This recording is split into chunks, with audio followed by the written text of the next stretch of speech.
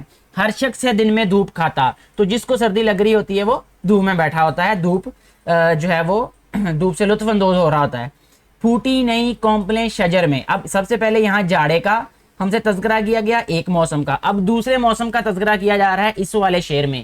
پھوٹی نئی کونپلیں شجر میں. اب کس موسم میں بیٹے جو کونپلیں پھوٹتی ہیں؟ ہمیں پتا ہے کہ بہار کے موسم میں پھوٹتی ہیں, ٹھیک ہے. پھوٹی نئی کونپلیں شجر میں یعنی جتنے بھی درخت ہیں, جتنے بھی پودے ہیں, ان میں نئی نئی پتیاں نکل رہی ہیں, نئے پھول کھل رہے ہیں, ایک جوش بھرا ہوا ہے سر میں. تو اب جب یہ پھول اور پودے جو ہیں وہ ہرے بھرے ہو جاتے ہیں یا جو کونپلیں نکلتی ہیں تو اس سے انسان کو ایک سکون ملتا ہے. اس کے دماغ میں جو ہے وہ ایک ایسا سکون میسر آتا ہے کہ جو دوسرے موسموں میں اس کو میسر نہیں ہوتا. گرمی نے زمین کو تپایا. اب ایک اور موسم کی بات کی جا رہی ہے کہ جب گرمی آتی ہے تو ہر چیز جو ہے وہ تپ جاتی ہے. یعنی زمین کی بات کی جاتی ہے, یعنی زمین تپی ہوئی ہوتی ہے. تپنا مطلب گرم ہو جاتی ہے. آپ اس پہ جوتا اتار کے پاؤں نہیں رکھ سکتے, آپ باہر گرمی میں پھر نہیں سکتے کیونکہ اگر گرمی میں پھریں گے تو بیمار ہو جائیں گے. تو یہاں اسی موسم کی بات کی جا رہی ہے کہ گرمی نے زمین کو تپایا, یعنی زمین جو ہے وہ گرمی سے تپ جاتی ہے. بانے لگا ہر کسی کو سایہ. تو پھر اس وقت کیا ہوتا ہے کہ ہر کوئی انسان جو ہے وہ سائے کی تلاش میں ہوتا ہے, ٹھیک ہے. برسات میں دل ہیں بادلوں کے. اب برسات کی بات کی جا رہی ہے کہ جب برسات کا موسم آتا ہے ساتھ ہی ہمیں آسمان پہ بادل ہی بادل نظر آنا شروع ہو جاتے ہیں, ٹھنڈی ٹھنڈی ہوا کے جھونکے, اور اس میں بادلوں کے ساتھ ساتھ ٹھنڈی ہوائیں چل رہی ہوتی ہیں. اب جس موسم میں یہ ریکارڈ کر رہا ہوں ویڈیو, اس میں بھی بارشیں ہو رہی ہیں اور ایسا ہی موسم ہے کہ ٹھنڈی ٹھنڈی ہوائیں چل رہی ہوتی ہیں, بارش ہو رہی ہوتی ہے. پیدا کیے اونٹ بیل گھوڑے, یعنی اللہ تعالیٰ نے جو اونٹ بیل گھوڑے یہ سارے کے سارے جو جانور پیدا کیے ہیں یا جاندار پیدا کیے ہیں, ہر شے کے بنا دیے ہیں جوڑے. یعنی ہر کسی کو جوڑے کی شکل میں پیدا کیا ہے, دو دو کی شکل میں, نر اور مادہ کی صورت میں پیدا کیا ہے. قدرت کی بہار دیکھنے کو, یعنی اللہ تعالیٰ کی جو بہار ہے, جو نعمتیں ہیں, جو کرشمے ہیں, ان کو دیکھنے کے لیے روشن آنکھیں بنائیں دو دو. اس کے لیے ہمیں دو آنکھیں اللہ تعالیٰ نے دی ہیں کہ ہم اللہ تعالیٰ کے نظاروں سے لطف اندوز ہو سکیں. دو ہونٹ دیے کہ منہ سے بولیں, اور دو ہونٹ بھی دیے ساتھ میں کہ ہم بول سکیں. شکر اس کا کرے زبان کھولیں, اور جب بھی ہم زبان کھولیں تاکہ ہم شکر ادا کر سکیں اللہ کا. ہر شے اس نے بنائی نادر. اللہ تعالیٰ نے جتنی بھی چیزیں بنائی ہیں وہ انمول بنائی ہیں, نادر قیمتی بنائی ہیں. کوئی بھی چیز ایسی نہیں ہے جو کہ فضول ہو یا بے معنی ہو, بے مقصد ہو. بے شک ہے خدا قوی و قادر. اور یہاں اللہ تعالیٰ کی جو صفات میں سے دو صفات کا ذکر کیا گیا ہے کہ بے شک اللہ تعالیٰ قوی ہے, یعنی سب سے زیادہ طاقتور ہے اللہ تعالیٰ, اور ہر چیز پر اللہ تعالیٰ کی ہی قدرت ہے. یہ جو بیٹے یہ جو نظم ہے یعنی حمد ہے, یہ اسماعیل میرٹھی نے لکھی ہے. تو آپ لوگ اس نظم کو زبانی ضرور یاد کیجئے گا, اور ساتھ میں ٹھہریں اور بتائیں والا سوال ہم اس میں دیکھتے ہیں اور اس کا جواب دیتے ہیں کہ ہر رت میں نیا سما سے کیا مراد ہے. ہر رت میں نیا سما سے مراد یہ ہے کہ جو بھی موسم آتا ہے اس میں نیا ہی منظر ہمیں دیکھنے کو ملتا ہے. کس موسم میں بدن تھر تھراتا ہے, یعنی سردی کے موسم میں, جس کو جاڑا بھی کہتے ہیں. ٹھیک ہے بیٹے, اب یہاں ہم نے سیکھا ہے کچھ کہ آپ نے دنیا اور کائنات کی تمام چیزیں اللہ تعالیٰ کی پیدا کی ہوئی ہیں. اللہ تعالیٰ کی پیدا کی ہوئی کوئی چیز بے فائدہ نہیں ہے. اس کی عطا کی ہوئی نعمتوں کے لیے ہمیں اس کا شکر ادا کرنا چاہیے. جی بیٹے, اب یہ سبق ہمارا ختم ہو گیا ہے. اس کے بعد ہم مشق کی طرف آتے ہیں. مشق میں کیونکہ سب سے پہلے ہم نے الفاظ معنی تو پڑھ لیے تھے, اب سوال نمبر 2 کی جانب آتے ہیں. سوال نمبر 2 میں ہمیں کہا گیا ہے کہ کالم ملا کر شعر مکمل کریں. تو یہ بھی بہت آسان یہ والا سوال ہے کہ اگر آپ نے دھیان سے اور غور سے یہ ویڈیو ابھی تک دیکھی ہوگی اور سبق کو پڑھا ہوگا تو آپ جو ہے وہ 1 منٹ کے اندر اندر یہ سارا سوال خود حل کر سکیں گے. ابھی ہم اس کو کرتے ہیں حل. ہر چیز کی ہے ادا نرالی, حکمت سے نہیں ہے کوئی خالی. تو اس کو ہم اس کے ساتھ ملا دیں گے, حکمت سے نہیں ہے کوئی خالی. ٹھیک ہو گیا بیٹا. دوسرا مصرع ہے جاڑے سے بدن ہے تھر تھراتا, ہر شخص ہے دن میں دھوپ کھاتا. اس کو اس کے ساتھ ملا دیں گے تو یہ ایسے شعر مکمل ہو جائے گا. گرمی نے زمین کو تپایا اور اس کے بعد بھانے لگا ہر کسی کو سایہ. یہ دیکھیں یہ ایسے آ جائے گا, اس کے ساتھ ملا دیں گے. پیدا کیے اونٹ بیل گھوڑے اور ہر شے کے بنا دیے جوڑے. اس کو ملا دیں گے ہم اس مصرے کے ساتھ. تاروں بھری رات کیا بنائی, دن کو بخشی عجب صفائی. یہ ایک ہی مصرع رہ گیا تھا, اس کو ہم آپس میں ملا دیں گے. ایسے ہمارا سوال نمبر 2 بیٹے حل ہو جاتا ہے.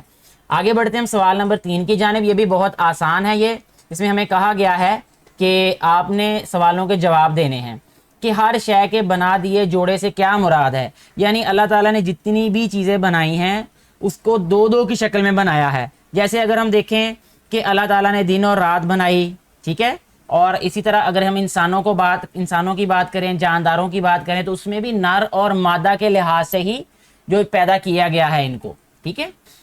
اس نظم میں جن موسموں کا ذکر کیا ہوا ہے ان کے نام لکھیں اور کسی ایک موسم کی خصوصیات بتائیں. یہاں پہ بیٹے 4 موسموں کا نام دیا گیا تھا, نام بتایا گیا تھا, جس میں جاڑا ہے, گرمی ہے, برسات ہے اور بہار ہے.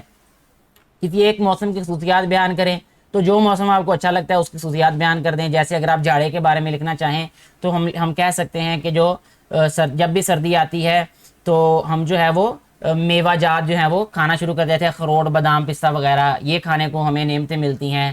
حکمت سے نہیں ہے کوئی خالی سے کیا مراد ہے؟ حکمت یعنی دانائی اور عقل مندی. یعنی اللہ تعالیٰ نے جو بھی چیز بنائی ہے اس میں کوئی نہ کوئی قدرت اس سے ضرور ظاہر ہوتی ہے, اس میں کوئی نہ کوئی دانائی ہے, عقل مندی ہے. کچھ بھی ہو, کوئی بھی چیز بنائی ہے تو اس میں اللہ تعالیٰ کی کوئی نہ کوئی حکمت ضرور ہے. اللہ تعالیٰ کا شکر کس طرح ادا کیا جا سکتا ہے؟ 2 باتیں لکھیں. تو اللہ تعالیٰ کا شکر ادا کرنے کا سب سے بہترین طریقہ یہ ہے کہ ہم اپنی زبان اور عمل دونوں سے اللہ کا شکر ادا کریں. یعنی زبان سے کہیں کہ یا اللہ تیرا شکر ہے, اور اپنے اعمال کو اس طرح بنائیں کہ جیسے اللہ تعالیٰ کا حکم ہے. اگر ہم یہ دونوں کام کر لیں گے تو یقیناً ہم اللہ کے شکر گزار بندوں میں سے ہوں گے. یعنی شکر ادا کرنے والے, صحیح معنوں میں شکر ادا کرنے والے بندے اور بندیاں ہو جائیں گے. مل کر کریں. بعد میں بیٹے ہمیں کہا گیا ہے کہ اس حمد کا کون سا شعر آپ کو زیادہ پسند ہے اور کیوں. تو آپ آئیے, آپ کی مرضی ہے کہ آپ کون سا شعر اب پسند کرتے ہیں, تو یہ آپ خود بتا دیجئے گا.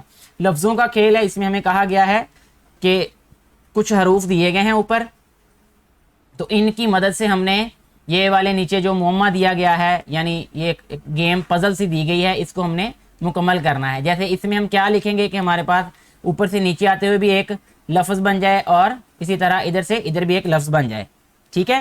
تو سب سے پہلے دیکھیں اس میں ہم کیا لکھیں گے, نون, رے, الف. یہ ہم لکھ سکتے ہیں بیٹا جی اس میں لام, ٹھیک ہے. یہ خالی ہو جائے گا اور یہ نرالی ہو جائے گا, خالی اور نرالی. اسی طرح ہمارے پاس جو بے واؤ لام, یہ آ جائے گا لام, بے واؤ لام چھوٹی ہے اور نون غنہ, یہ آ جائے گا بیٹے بولیں اور کھولیں. اسی طرح یہ والا جو ہے نون الف دال رے, یہ آ جائے گا نادر اور قادر, قادر اور نادر. اس کے بعد ہے بیٹے اگلا اور آخری جیم واؤ ڑے, یہ آ جائے گا جوڑے, ٹھیک ہے, اور گھوڑے. 2 یہ الفاظ بن جائیں گے اس سے. اس طرح ہمارا یہ والا سوال بھی حل ہو جاتا ہے. آگے بڑھتے بیٹے قواعد سیکھے ہمیں. سب سے پہلے مثال کے مطابق دیے ہوئے جملوں میں متضاد الفاظ چن کر متعلقہ کالم میں لکھیں. میں انڈر لائن کر دوں گا, یعنی نیچے اس کے لائن لگا دوں گا, آپ کو پتہ چل جائے گا کہ کون کون سے الٹ الفاظ ہیں. شیر بہادر اور گیدڑ بزدل ہوتا ہے, تو بہادر اور بزدل یہ آپس میں الٹ ہیں بیٹے. یہ لکھا بھی ہوا ہے یہاں پہ پہلا. تو دن رات, دن اور رات یہ آپس میں متضاد ہیں. محنت کرنے والے لوگ کامیابی حاصل کرتے ہیں. گرمی ہو یا سردی, اب گرمی اور سردی آپس میں متضاد ہیں. پھول کے ساتھ کانٹے, پھول اور کانٹے یہ دونوں متضاد ہیں. زندگی میں خوشی کے ساتھ غم, یہ دیکھیں خوشی اور غم یہ آپس میں کیا ہیں, دونوں الفاظ متضاد ہیں. اسی طرح یہ آخری جو ہمارے پاس جملہ ہے اس میں کہا گیا کہ انسان اور حیوان, یہ انسان اور حیوان آپس میں کیا ہیں بیٹے, متضاد الفاظ ہیں یہ, ٹھیک ہے جی. آگے بڑھتے ہیں. لکھا گیا ہے 7واں سوال کہ دیے ہوئے اشعار درست تلفظ, لے اور آہنگ کے ساتھ پڑھیں. تو سب سے پہلے اس میں ہم پڑھیں گے کہ سبھی کچھ خدا کا بنایا ہوا ہے, یہ گلشن اسی کا لگایا ہوا ہے, یہ خوش رنگ پھول اور پھل پیارے پیارے, یہ دن اور سورج, یہ رات اور تارے, یہ آگ اور مٹی, ہوا اور پانی, سبھی کچھ خدا ہی کی ہے مہربانی.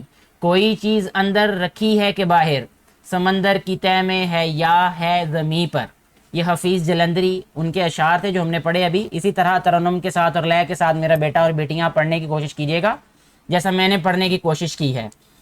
جی بیٹے آگے بڑھتے ہیں. کچھ نیا لکھیں.